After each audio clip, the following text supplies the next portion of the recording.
समोर हां ह्या जैन बोर्डिंग हाऊस प्रकरणात आज धर्मदाय आयुक्तालयाकडनं एक थेट आदेश आलाय आणि या संपूर्ण प्रकरणाचं स्टेटस को मागणी जी आहे ती देखील केलेली आहे. काय नेमकं या प्रकरणाचा आतापर्यंत तुम्ही फॉलोअप घेतलाय आणि आज मुंबई हायकोर्टात सुनावणी झाल्यानंतर धर्मदाय आयुक्तांनी जे आदेश पारित केले आहेत त्याकडे तुम्ही कसं बघताय? पुढे नाही तुम्ही काय म्हणते, हायकोर्टाने त्यांना आदेश दिले का? त्यांनी केले, बाकी लोक हायकोर्टात समोर होऊन बोला.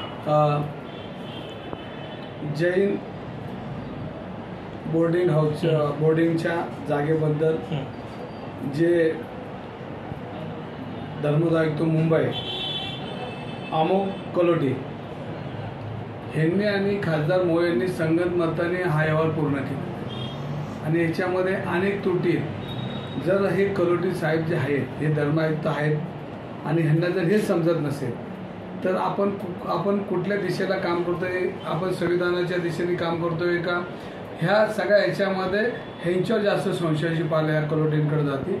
कारण ही जी टेंडर प्रक्रिया आहे ही एकदम बोगस आहे आणि टेंडर प्रक्रिया बोगस करताना ह्याच्यामध्ये मुरलीधर मोहोळांपासून तर त्याच्यामध्ये बँक मॅनेजर, त्याच्यामध्ये मनपाचे अधिकारी, त्याच्यामध्ये रजिस्टर आणि त्याच्यामध्ये सगळी ही संगनमताने हा अहवाल पूर्ण केलेला. ह्याची पूर्णपणे जबाबदारी मुरली मोहोळांची आहे.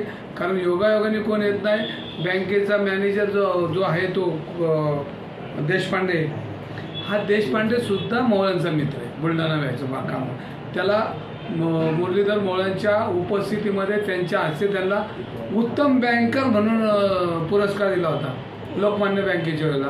आणि हा जो आहे देशपांडे हिने हे सगळं केलेलं आहे. हा काय योगायोगाने आला का? 2 वर्षापूर्वी कोथरूड कला महोत्सवामध्ये ह्याचा सत्कार फडणवीस साहेबांनी चंद्रकांत पाटलांनी केला. म्हणजे हा काय योगायोगाने आला? गोखले काय योगायोगाने आला? बडेकर काय योगायोगाने आला? रांजेकर काय योगायोगाने आला? आणि मिरिट जी कंपनी ती ह्यांच्यावरच काम करते, हे बी काय योगायोगाने आले? हा योगायोग नाही आहे, हा पूर्णपणे प्लॅन आहे. या प्लॅन करून यांनी जागा हडपली आणि हाईट म्हणजे महावीरांना घाण ठेवलं, महावीराचं देवळ घाण ठेवलं. इतकी वाईट परिस्थिती या पुणेकरांना जैन समाजावर आणली. ह्याला सर्वस्वी जबाबदार हे खासदार मुरलीधर मोहोळ आणि त्यांची सगळी बिल्डर लॉबी.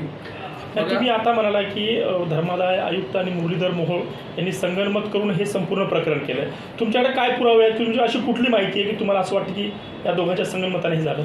ह्याच्यामध्ये 3 टेंडर आले. 3 टेंडरमध्ये त्याची कोट केला होता, त्याचं मूल्यांकन 223 कोटी. मग 2 लोक जी आली होती ती 200 कोटीच्या अलीकडे आली होती. मग ते बडेकरच का आले? हिजेत भागीदार का आले जुने? ते म्हणतात राजीनाम्याला, हे विश्वास नाही माझा, हे आपलं कागदपत्री खेळ आहे.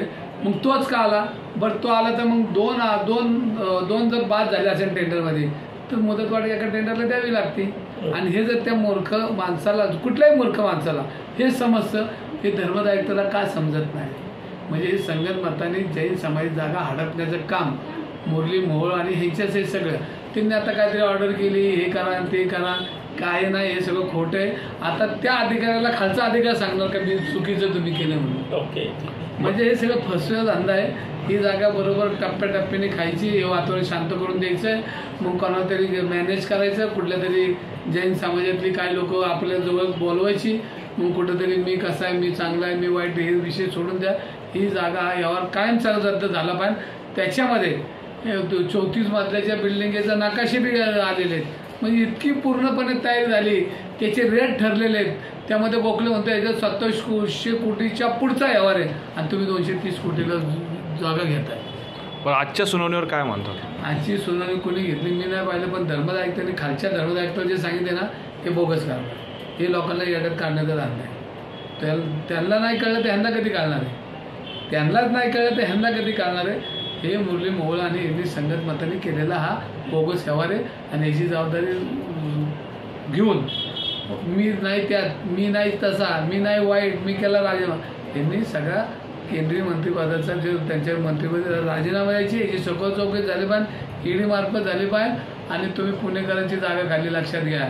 आणि ज्या वेळेला मी नेहमी म्हणतो जो राजा व्यापारी असतो ती प्रजा भिकारी होती, हे बिल्डरांचे मित्र आहेत. आणि मी भाजपवर बोलत नाही, भारतीय जनता पक्षावर बोलत नाही, पण ही जी विकृती जमा झाली ना, कोण केबल चोर, कोण मंगलसूत्र चोर, कोण वीज चोर, कोण जागा हडपतोय.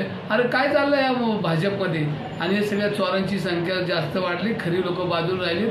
जी जनता तुम्हाला एक चांगल्या प्रकारे मदत करते, कमल म्हणून तुम्हाला शिक्का मारते, त्याचा गैरफायदा घेऊन हे सगळेच हे निंबी लोक ही बिल्डरांचे लागे बंद करणार आहेत आणि जनतेला लुटून खातात.